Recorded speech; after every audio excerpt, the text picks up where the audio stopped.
What's up, IT Ninjas? If you're trying to connect to Exchange Online with PowerShell or use any commands and you get the message the term or command is not recognized, you probably need to install or update your version of the Exchange PowerShell module. To do that, let's run a few commands.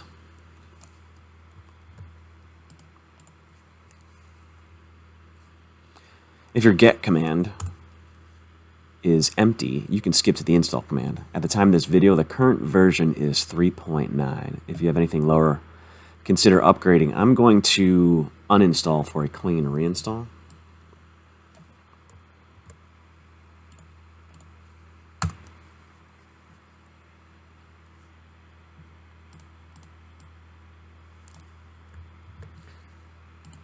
We'll now reinstall the latest version.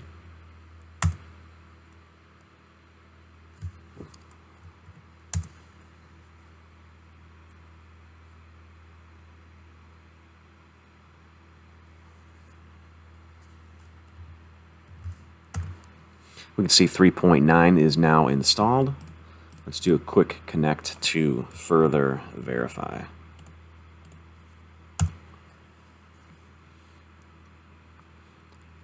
Great.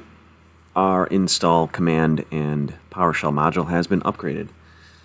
Thank you for watching, and please hit the like and subscribe to get future content. If you found this fix helpful, bookmark this channel and link in your browser, knowledge base, or ticket for future use. See you in the next video, and let's ninja fix it.